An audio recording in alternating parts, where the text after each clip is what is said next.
All right, we're back for another show, and today it seems like I get a lot of people from South Florida and Florida. I don't know if that's just because I'm biased and I love Florida, but I got Mackie Feierstein with me today. How's it going, Mackie? It's doing great, Andrew. Thanks for having me. Yeah, no. So I see you got all your Miami stuff back there. Are you from Miami, or you just been down there for a while? Well, I feel like I live here, but no, I'm originally from Philadelphia. But I mean, I've been Okay. down in Florida actually almost half my life. So I guess you could call me a snowbird slash Floridian. I'm from Pennsylvania, not quite Philly, so same, and I'm getting to move back to Florida next week, so I'm very excited That's awesome. to be back home. Where are you moving to? I am moving to like the Reunion Celebration area by Disney, Orlando area. It's where we lived before we came up to Virginia, so my son can go back to his school and I can be in the sunshine. Awesome. So, hey, walk me through like kind of your sports background. When did you get involved in sports, how, and kind of your journey, over the last 15 or so years. Sure. Well, I mean, when I was a kid, I always knew I wanted to be in sports. I played a lot of sports. I played soccer, tennis, track. I was not allowed to play football. My mom thought it was too dangerous for me to play. So I was like, all right, fine. And I always knew that I wanted to be in sports. However, I really wasn't sure exactly what it was going to be. I was a tennis player growing up. Tennis and soccer were kind of my sports. I was a fairly decent tennis player, but I knew around like 16 that I was not going to turn pro. That was kind of like not something that I was going to do. But like in high school, I played tournaments all weekend long. I made a lot of sacrifices. So I kind of had the work ethic built up from my days of playing sports. And when I went to college, I went to a small school in Ohio called Worcester and ended up playing tennis there. I was involved in student government, fraternity, all that sort of stuff. But my desire was to go to Miami.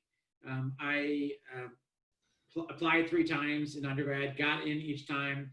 So I knew at some point in time I was going to come down to South Florida. It was a matter of when.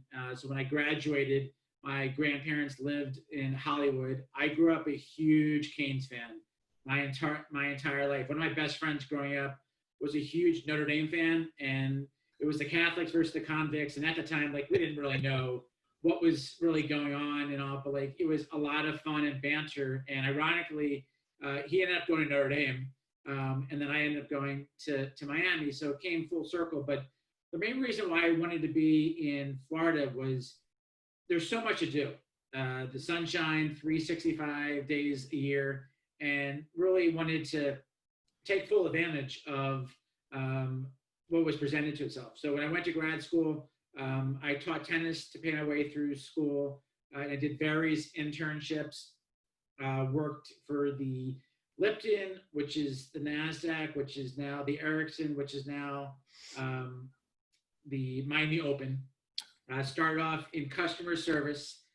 Didn't really know a lot. I was hired by Mike Soskin, who was one of my mentors in the industry, and ironically, we still stay in touch. He's now with Brown-Forman, involved on the distributor side of things, and that was then where I knew that I could make this into a career. When I would go home at night after getting yelled at for questions that like I really couldn't control, it's like, you know what, that wasn't fun, but like I loved it, and I kept wanting to do more and more. But I didn't really enjoy the customer service side as a youngster. I really wanted to sell. We really wanted to get involved there. I have a pretty unique name, Mackie, so I wanted to really to be able to utilize that to my advantage. And when I was in grad school, my girlfriend at the time, a friend of hers who was in the physical therapy program when I was in sports administration, her boyfriend worked for the Honda Golf Classic. So I interviewed there. It was a seasonal role, and they're like, "You want to do ticket sales?" I'm like, "Sure." And when if you know anything about golf, it's a very small staff. There's like 5 people. You have the executive director, someone who runs sponsorships, volunteer, And then I was told to sell tickets. And I was like, well, is there a manual? I was like, no, it's more of like, you'll learn on the job, any questions and all. So I kind of knew the pricing and all, and kind of figured things out on my own. Went to a lot of events, learned to network, went to different chambers, organizations. I was always out of the office. I was able to play golf, bring clients, and that was pretty cool. When you're 20 some odd years old, being able to play a round of golf and do it for entertainment wise, I thought it was awesome, and had a lot of good experience there. And ironically, in golf, for those that don't know, players have until the week prior to say whether or not they're coming. And at the time, Tiger Woods and Phil Mickelson were the names. And so you're selling an event not knowing who's coming to it. So imagine the challenges there, and you're 20-some-odd-year-old, people are asking about Tiger Woods. You have to think on your feet and find ways to get people to want to support it. So I was able to work around that. And actually, ironically, Tiger did not play in that event, but it was a great experience. Got to sell some small corporate partnerships, some tents, some packages, got to network and all, and had a really great time. It was a seasonal role, which I wanted to turn into an annual. And then when I left there, I continued to teach tennis. And then the next summer, they asked me to come back. I came back again, had another great experience. And then from there, I got my first full-time job with the Orange Bowl Committee. I was hired by Lewin Frazier and Stefan Benson at the time. Again, I knew a little bit about ticket sales. Everyone said Orange Bowl Committee. I'm like, oh, that's the one that Miami's always in. You don't realize it's the bowl game. So again, you're selling an event not knowing who's playing in it. And I believe that year it was Florida and Maryland, and like, I'm a Cane at heart. So realizing that Florida was going to be in it was kind of a challenge for me to have to sell a team that I didn't really necessarily care for. But I learned then that regardless of who was playing in the game, you still have a job to do. So we had the Orange Bowl parade at the time, so I was able to sell packages to the parade, selling corporate tickets. And at that time, it was all about smiling dialing. There wasn't Salesforce or CRM. It was all this fancy stuff. List of people call, and then you kind of go from there. And then there wasn't really even Excel, so it was more of you mark off the list. Andrew told me to call him on Tuesday. Got to remember how to do that. So kind of learned quickly. And ironically, while I was in grad school, my ultimate goal was to work for the Miami Dolphins. And I took an internship when I was in school. And first time selling tickets, I was in the ticket office in like a bullpen area with like 3 other people. And I was given a list. And ironically, there was a guy that I was working with. His name is not important, but he was getting all the leads that were inbound from the ticket office. And initially, I was upset. I was like, why is he getting all this? And I went home one day, and I was really frustrated. I was about to quit. And I said, you know what? This is all about relationships. And I realized that he had all of those relationships with the organization. And it was my job to break down that barrier. So I took some of those guys to lunch, developed some relationships, and slowly started turning the tide. I ended up being number 2 for there. I mean, this gentleman had a little bit more experience, but also a few more leads here and there in order to help him out. And that's pretty much how I kind of got involved there. But I also learned to stay in touch with people. I think it's very, very important we talked about relationships. I had met some Dolphin people, and I would call literally every couple of weeks, checking in, seeing how things were going, what's the likelihood a job is opened up. And then basically in April of 2002, I got a call from Steve Bronner, who at the time was the director of ticket sales with the Miami Dolphins, called me and said, "Are you interested?" And I'm like, "Absolutely." I had no clue really what the job was, but I was so gung ho because that was like my goal. My goal was like in 20-something years of age to work for the Dolphins. and it ended up being an account manager of group tickets. I had a few part-time associates that worked with me and really was in charge of selling group tickets for the NFL and the Miami Dolphins. So I was like, wow, this is like awesome in there. And again, went to a lot of chamber events, networking, went out, met a lot of people, recognized early that the Patriots is a big game. So people sell them. And I developed relationships with those group leaders. So when we would get together, we did a group leader event to kick things off where it was always a Marlins game. That was back when the Marlins and the Dolphins both shared the stadium, which has had so many different name changes, and now it's Hard Rock. And so I was able to put a name to the face when I saw these guys. And the first year I sat back and I learned from Steve. Steve really taught me so much in the sports industry, from selling, from building relationships, from communicating, going out and all, and really helped get to me really where I am today, in the sense of there. So I was at the Dolphins. I kind of grew from there to group sales manager, to senior manager of ticket sales. And I'd gotten to a point where I wanted to grow, but I felt I was stagnant. And sometimes when you're with a team after 6 years, you kind of get an itch. And I kind of wanted to see what else is out there. One of my coworkers, Jim Ferbola, had moved down to the University of Miami. He was the associate AD of the department and asked, would I be interested to come down there? And I thought about it. I'm like, absolutely. Miami was transitioning from the Orange Bowl to the stadium. So I felt like it would be a natural progression for me. I was there, really the inside sales manager, started really building out the infrastructure for the ticket sales department. And we had a lot of fun selling football, basketball, baseball. I mean, college is unique. In the sense it's different than the pros. I'm sure we'll get into that a little bit. Was down there for about 18 months. Really was starting to get into my groove. And then I got a call from Steve, who was with the Florida Panthers, and he was leaving and said, there's a role there. I think that you should go for it. I'm like, okay. And it was the director of group sales for Florida Panthers hockey. So I was like, all right, did football, done some college, and met with the Florida Panthers, Chad Johnson, Ryan McCoy. And then I had a chance to interview with Michael Yormark, team president. That was the first time that I had met with a president for a job. So I had heard a lot of stuff about Michael and was really blown away by our time, and knew that if this position was presenting itself, I was going to do it.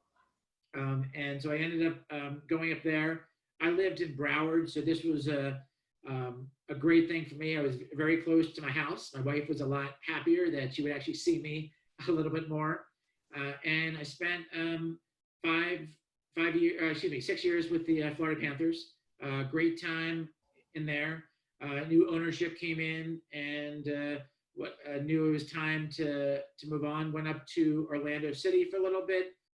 Help with soccer. Then I spent a little time up in Philly with the arena football, the Philadelphia Soul. That was a great, unique experience, working for Ron Jaworski, David Beck, John Adams. And then in 2015, got a call from the University of Miami. Originally, I told them no. I was content. I really want to try to build things out in Philly. I was actually driving down to a game in Atlantic City. That was a cool thing about the arena of football, is I get to play in different areas, and had a great call with Brett Crank, who was my boss at the time, and ended up coming down to the University of Miami to help build out the ticket sales and service department. And now we're 2020, going through a pandemic. That probably hasn't changed much for you, so Yeah, not crazy times now. Crazy times. So, in your role now, what are you selling for? What, football, basketball, men's and women's, baseball, anything else? Yeah, we have four revenue sports: football, women's basketball, and baseball. With the majority of it focused on football and basketball. So how do you like, so you've been kind of at the D1 college level, you've been in the, major leagues, everything but NBA, right? And arena football. Like what do you like about kind of each one? Like what are the pros and cons that you have seen, or the things you don't like and the things you like at the different levels? It's interesting that you talk about pros and cons. I was talking with one of my buddies the other day about there's always pros and cons of every job. So for me, when I was looking to make the move, I always would put together a list of pros and cons of, yes, the money, all that sort of stuff, but really making sure that it's the right culture, the right fit for myself. I mean, when you're 20 something years old, you're jumping for a role. But as you progress and you get older and wiser, I don't like to say the word mature because I feel pretty young, even though I've been in this industry for a while.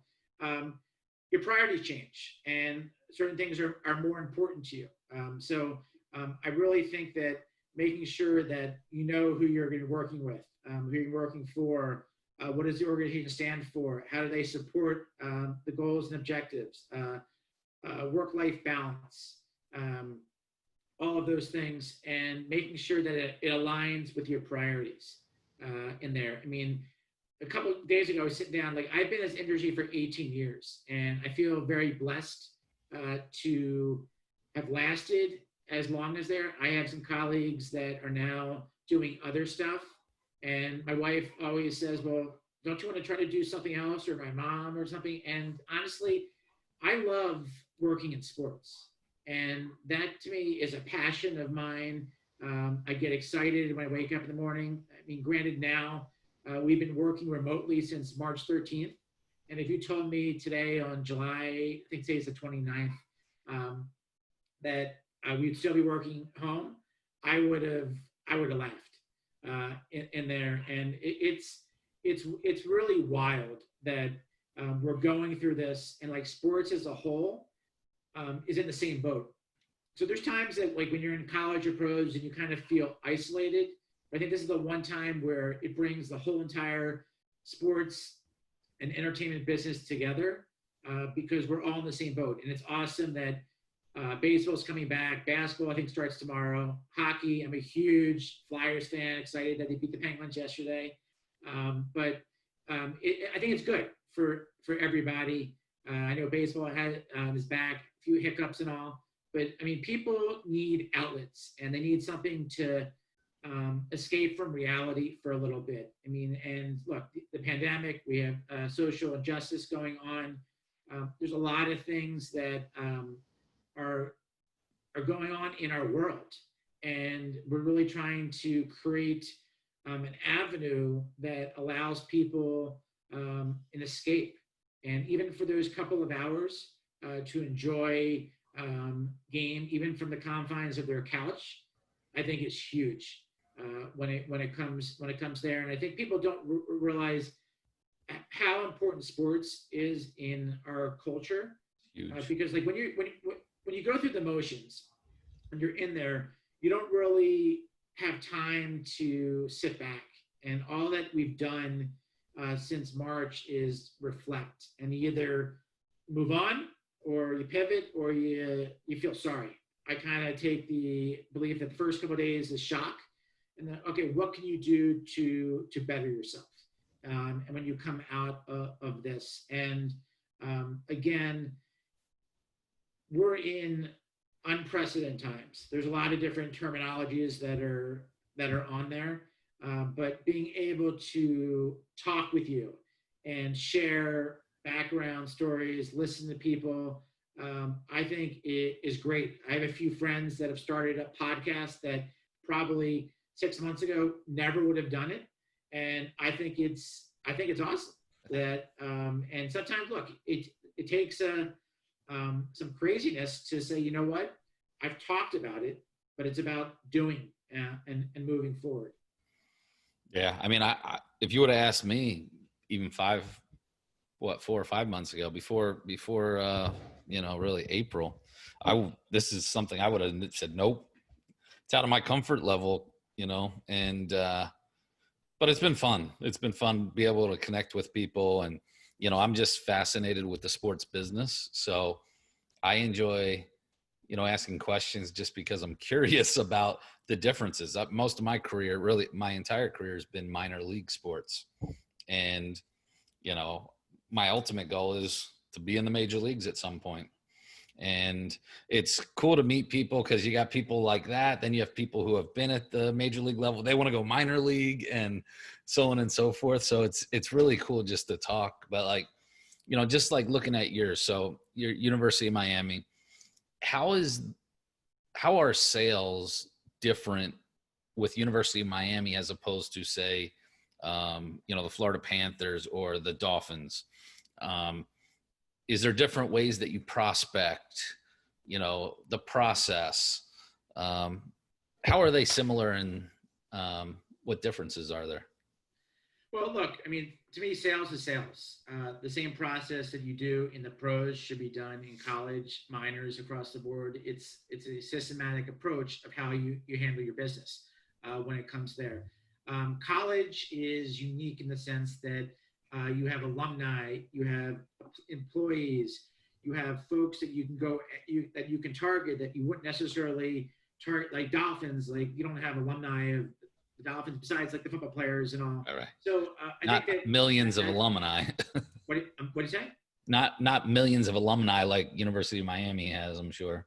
Well, see, ironically, like we're a very small school. I mean, the Really? undergrad is 11,000 overall. It's like 13,000 students, but people like nationwide think that there's 30 or 40,000. Yeah, that's what I thought. Students at Miami, and you look back in the 80s and 90s when we won all those championships. I mean, the fact that they're able to do that with such a small student body, and look, scholarships in South Florida has a lot of great talent in Dade, Broward, and Palm Beach, but it's pretty remarkable in that sense and all. And when you talk about like the business, right?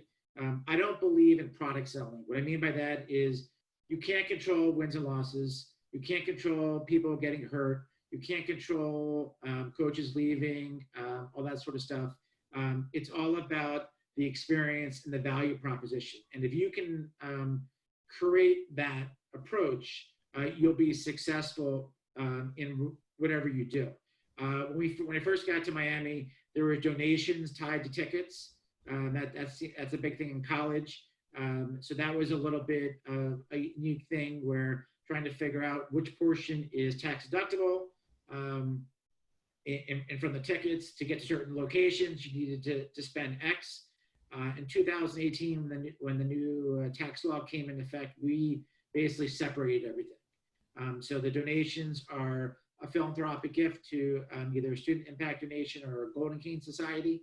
And then our department really handles all of the season group suites for those sports in there. So in that sense, some of the differences, the fact that you have four sports, that you spend time on some areas that you wouldn't think. Like, I'm a big baseball fan and I love groups. So women's basketball, great product. Coach Meyer's done a great job there, but it's really driven by groups in there. So we've gotten very creative, come up with some unique ways to get people out to the games. Baseball, the same thing. I mean, we're very fortunate on Coral Gables to play on campus, and the Miami Hurricanes, a brand. I mean, if you look at the baseball team, for example, we had a few players drafted in the first 5 rounds this year, and we produce a lot of great talent, and people want to come to Miami, not only for the education and the weather and the brand, but to experience high-level sports. I mean, playing in the ACC conference, it's one of the best out there academically, as well as athletically in there. So people want to be a part of it. And I think it's exciting to be able to talk to people, have conversations. Again, Florida State's our big rival, but we've done good things of building relations with some fans from Florida State. Because again, to me, it doesn't matter if they're your fans or someone else's. When they come to your facility, you want to treat them with the utmost respect and provide them a level of service that they're going to want to come back in there. And like to me, like this is like wild time to have Florida State here, and we're not selling individual suites or groups due to the pandemic, and again, not knowing what the season's going to look like in there. I think other differences are that you have normally a younger staff on the collegiate level. People after a few years will move on. I think from 2015, 2018, we did a pretty good job of continuity in our sales and service department in there. But I mean, normally in college, based on the roles and how small the departments are, a good 2 to 3 years in an account executive or like a client experience role is probably the right time. And then being able to grow. Because to me, seeing reps that either I've worked with or been associated with, to see them grow, to me brings me as much joy as making a sale. Because then it means that you've done something right. And I'm a people person. I care what people think. I want to see people do well and grow. And again, it goes back to what I was talking about originally. Relationships to me are key. A lot of the names that I mentioned to you when we first talking, like I still talk to them on a regular basis. And I think it's important to make sure that you know where you came from, and everybody needs some help along the way. Oh yeah, and I mean relationships are key. I mean it's a big industry, but a small industry, and you definitely want those to be positive. So you have all those sports. I mean, when is your off season? Do you even have one? Because after baseball, I would think you're already knee deep in football. Yeah, look, I mean, if you work in the sports industry, people are like, "Oh, you work games." I was like, all right, "Why don't you switch seats for a second?" It's funny, like even now, people are like, "Oh, I love your job." I'm like, "Okay." He's like, "You go to games on Saturdays and Sundays." I'm like, "Okay, do you know what I do during those games?" Yeah. Yeah, you watch games. I'm like, no. So it's interesting. Like college, our off season there really isn't one because your time cycles and all. So like right now, we really will be gearing up for football. Then you get into the season. You transitioning into groups. Basketball starting up. Then baseball starts up in November, December, and then football for the following year starts up in normally like the first or second week of December. Football renewals are the end of January. Baseball starts in February. So I would probably say June is probably the 1 month where you can kind of sit back and recharge your batteries for that sense. But then there's conferences. Like I'm heavily involved in ALSD. I'm on the board there, so still doing stuff. So I think when you look, the days of a 9-to-5 job, I don't think they exist anymore. You could joke around about bankers' hours and stuff, but like in reality, like right now, I feel as though that I'm working longer hours than I would be in an office, and I have 2 dogs running around barking in the background. I've got kids, I've got my wife, I've got a lot of things going on, and I think it's important to like time management to me is key. Making sure that you can prioritize, break your day up into the time blocks that you do in order to be successful in there. So there's so many things that go into everything. But I mean, for the most part, I think it's safe to say when you're working in sports, if there's an off season, that means that somebody else is catching up or passing you. It's true. It's so tough. However, it doesn't seem as tough as college, with that long of a season and how many games. that's got to be up there between the four sports. So, what's your staff look like? I mean, how many people do you typically have full time and part time? I mean, our ticket office department right now is 14 between sales, service, um, and our premium. And then we also have digital marketing and some other areas there. But my focus is really on the premium space right now. It used to be on the season side, but that's the area where we have the biggest room to grow in there and see it as a challenge. And again, like right now in the pandemic, it's all about staying in touch with people, building those relationships. So when we come out of it, and I do believe we will, at some point in time when it'll be safe for people to go out, go to games and stuff, we're going to be in a good spot in there. Because, like, to me, if you're able to be genuine with people and talk to them and see how they're doing on a regular basis, and not sometimes when you get into sales cycles, the only times you really can reach out to them is for renewals or when tickets are going out. So I think it's important to have touch points, communicating as often as you possibly can in there, and then being flexible in the sense of there. Like right now, we're all working together for as a collective unit, which I think is important. Of calling, answering the phone, if it's live chat, if it's emails, if it's text, working together in there. Because I mean, to me, the good of the team is better than the individual. Well, how do you manage just, the team now being remote? I mean, has that been, pretty smooth for you, or was there an adjustment? But how do you keep your guys and gals motivated? Well, I mean, for the most part, we're fully functional in there. We meet once a week as a unit, and then we pretty much have our own book of business. Like for me, like I'm fully functional Monday through Friday, doing my calls, touch points, emails, all that sort of stuff, and being able to set up meetings. Zoom to me is awesome. Yes, Game changer. Yes, you can get zoomed out. And I think that as the times are going on, I've tried to schedule less and less to spread them out.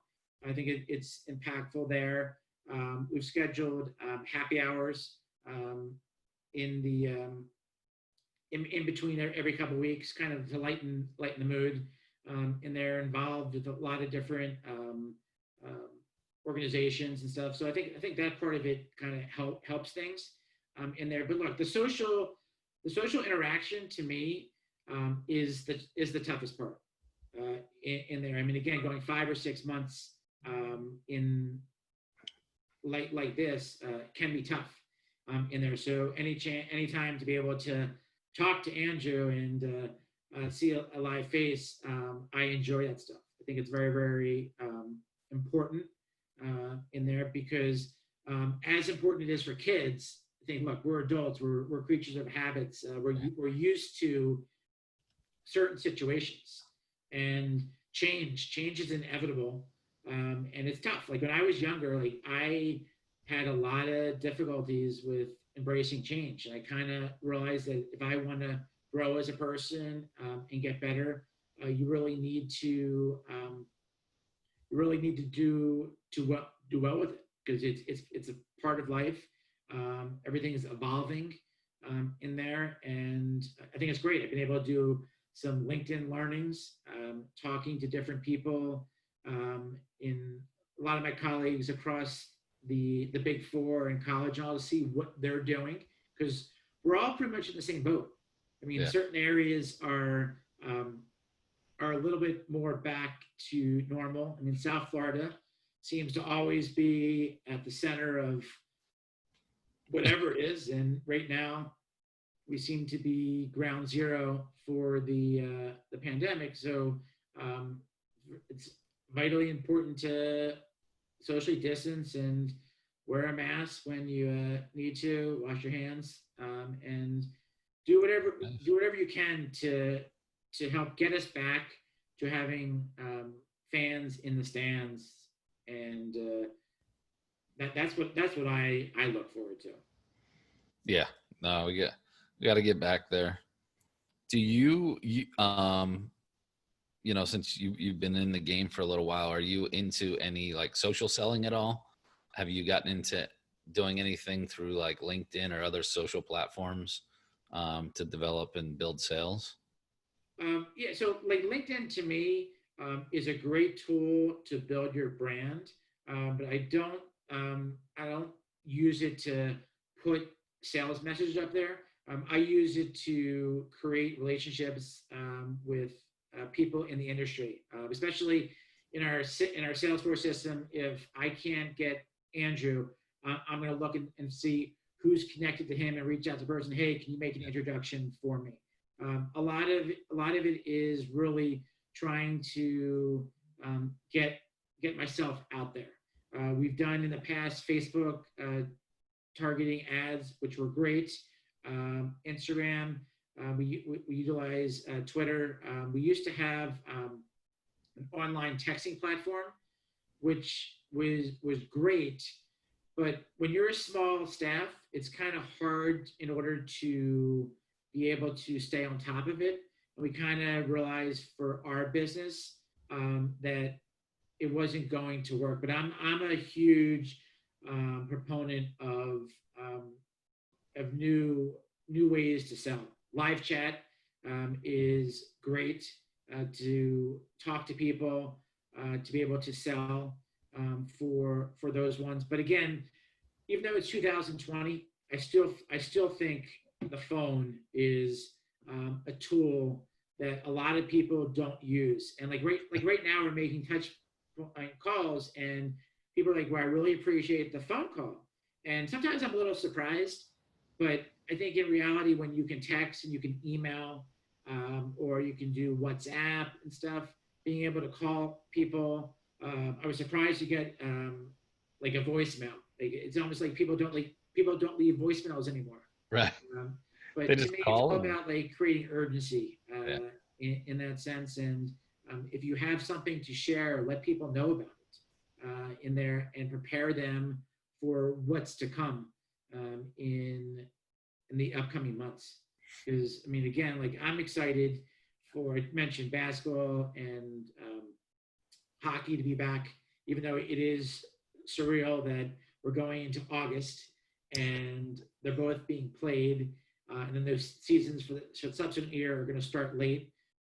Again, I'm a big Eagles fan, so I'm excited for Fly Eagles Fly to see what happens with the NFL. And of course, looking forward to our season. A lot of excitement, a lot of buzz around the program, and but overall excited to see live entertainment come back with fans. And initially, if it's not the case, creating unique experience that keeps people engaged and excited. Yeah, it's going to be good because I think everybody's coming back pretty much within the week, right? I think NBA starts this week, regular season back up, NHL, so baseball. Keep those Marlins safe down there, man. That's Well, been. they're actually quarantined in Philadelphia right now. Oh, is that where they're still in Philly, of all places? So, Are you like true blue, like just Philly sports fan, or do you have other teams outside of Philly? well, I'm pretty loyal. I'm a Eagles, Flyers, Phillies, Sixers. I was a fan when I grew up, when it was Charles Barkley and Dr. J and stuff, and then I kind of got a little disconnected with the NBA. But I've been following the process, and I like to see them do well. So obviously, look, I'm paying attention to the playoffs now. But those are my main sports. Like I love hockey I and I used to NFL. love going down to I think it was maybe First Union Center back then, and like Eric Lindros and John LeClaire. I think back in that was probably the late '90s. It was fun time to watch Yeah, that was hockey the there. Legion of Doom. Michael Yeah, Renberg was on there as well. yeah, They were that was a fun team, and they gave up a lot of draft picks and collateral to get Lindros. And unfortunately, they weren't able to win a cup, but I'm excited for the future. So what else are you looking to, any other thing you're looking to accomplish in your career? Any other, I always ask people about their dream jobs, what do you have in the future for, the balance of your career? Well, like I said, like I've been doing this for a while, and I'm still passionate about it in that sense and all. I mean, I also realize that aspirations of being a team president or like an AD, like that's not in my wheelhouse. Chief revenue officer, that type of role potentially. But I also I love selling. So like managing is a great thing, but being able to go out and talk to people, On a build up little your own bit. book of business and all, in there, it's fun. Yeah. In that sense of going on meetings and obviously, look, when you work in sales, you get a lot of rejection. But I learned very, very quickly the worst thing somebody can tell you is no, and you move on in life. But people don't like rejection. And I always like people say, well, if you're 18 or 19 years old and you're looking to go in the industry, what do you want to do? I say go take a ticket sales job and be an inside sales rep, learn the business and all. And if you could do well, even if you don't love it, fake it. Find a way to develop relationships with your supervisors and all.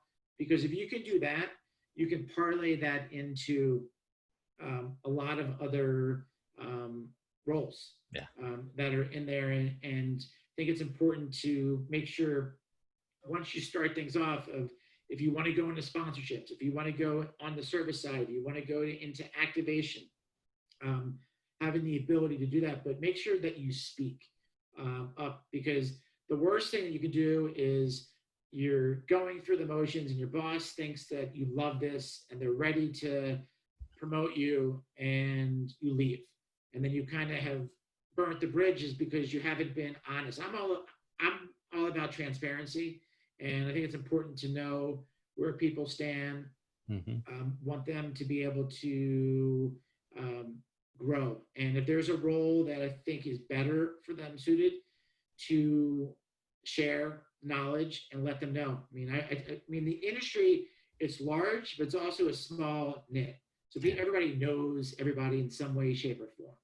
So being able to communicate and share that, and if people are looking for referrals, I always will look within first, even if that may ultimately hurt the organization that I'm with, but knowing that there's no chances for that person to grow there, let them know. Because at the end of the day, if we're not growing people, we're not grooming people, we're not developing, then what are we doing as leaders in this industry? Because again, I teach a class at Miami Sports Sales, and what I love about it is that each year it's different students, and the first day they come in there, I can tell they don't want to be there, but by the end of the semester, they're hooked in there. So that to me is exciting, and so something must be clicking, or one thing that I shared over a 16-week period stuck with them. And again, like I have student athletes, I have general students, everybody wants to be in the league in some way, shape, or form, but they don't recognize that when you go on those interviews, you need a resume, you need to have a 30-second elevator pitch, you need to be able to talk about your experience and all, and recognize the fact that if somebody did something incorrectly in school and one of their teachers is asked for a recommendation, that could ultimately hurt them. So I think it's important to make sure that they understand that talent can only take you so far, but you have to be able to hold yourself in the right way. Yeah, it's important, and unfortunately, a lot of people miss that part of it, and makes it tough. So it sounds cool, the class. Maybe I should sign up for that class and come in there and give you a hard time. Well, all you need to do is either undergrad or grad students and all. But it's been great. I mean, when Cool. I had to pivot in March online, like that was a challenge of trying to keep the students engaged. But what I decided to do is to give them the first class we came back, the first 15 or 20 minutes. I had everybody turn on their camera. Very, very important to make sure on Zoom that people have their cameras on. And I gave them 15 minutes to talk about their feelings, and they could talk anything of what they're experiencing right now. And I think that kind of broke the ice because I had a really good unit in January and February, and then spring break, and then we never went back into class, and we were online. And from that moment on, like I knew that we were going to be good in that sense. And I think it's important to make sure that you care and you give people a forum to speak their mind. Now, look, there's a certain way to do it, but I think it's valuable to allow people to know that their opinion matters. And even now, in 2020, your voice is huge. It's a matter of how do you use it in whatever platform that you wanna do. And this is not a political speech. It's more of like people should feel that they can speak up on stuff, and not that they're going to be penalized or looked differently because they're speaking their mind. Yeah. No, that's some good points. I had a good time chatting with you. I mean, we spoke before, so I knew some of your stuff, but I'm just fascinated with especially the college side, because it's an area I've never been in. I actually had an interview with a college, was a finalist, and so I was really starting to do more, research and try to figure out, the differences. And the alumni base is definitely a bigger adjustment than on the pro side. But no, it's fascinating. I'm going to come down and see you hopefully for a game this year, since I'll be back in Florida. Never been to a Miami game, so I'm going to enjoy that. But no, I appreciate you joining me, and let's keep in touch. No, this has been great, Andrew. Again, really appreciate the time, and thank you. Thanks again.